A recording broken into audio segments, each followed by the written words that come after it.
எதுக்குடா அவனை தொட்ட? அவன் சுடு தண்ணியிலேயே கைய விடுவான், உன்னை சும்மாவா விடுவான்?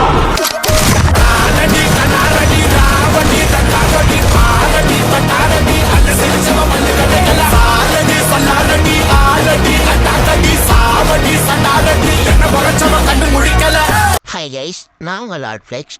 ஸோ நேற்று வந்து பார்த்தீங்கன்னாக்கா சிஎஸ்ஆரில் புது சீசன் ஆரம்பிச்சிருக்கிறதுனால நான் வந்து பார்த்தீங்கன்னா ஒரு சிஎஸ் ரேங்க்டு வந்து போயிருப்பேன். ஸோ அந்த மேட்ச்சில் வந்து நமக்கு ஒரு தமிழ் பிளேயர் வந்து பார்த்தீங்கன்னாக்கா கனெக்ட் ஆகிருப்பார். இந்த மேட்ச்சை முடிச்சுட்டு நான் லாபியில் இருந்துட்டு இருக்கும்போது அந்த தமிழ் பிளேயர்கிட்டேருந்து பார்த்தீங்கன்னாக்கா எனக்கு இன்வைட் வந்திருக்கும். சரி, தமிழ் பிளேயர் தானே கூப்பிட்றாங்க அப்படின்னு சொல்லிட்டு நானும் வந்து பார்த்தீங்கன்னாக்கா உள்ளே போயிருப்பேன். உள்ளே போனோடனே அவர் பாட்டுக்கு திடீர்னு ரூம் மேட்ச் வந்து ஸ்டார்ட் பண்ணியிருப்பார் 1v1 போட்டு.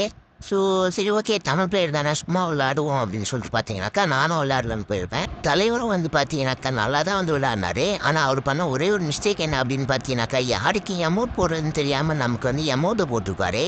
ஸோ அதுக்கப்புறம் நம்ம கொடுத்த ரிவெஞ்சு தான் வந்து இந்த வீடியோவாக இருக்க போகுது. அதுக்கப்புறம் அந்த மேட்ச்சில் என்ன நடந்துச்சு அப்படிங்கிறத வந்து நீங்கள் பார்க்க போகிறீங்க. இந்த வீடியோ பிடிச்சிருந்துச்சுன்னா ஒரே ஒரு லைக் பண்ணிவிட்டு அப்படியே நம்ம மறக்காம நம்ம சேனலுக்கு சப்ஸ்கிரைப் பண்ணி வச்சுக்கோங்க.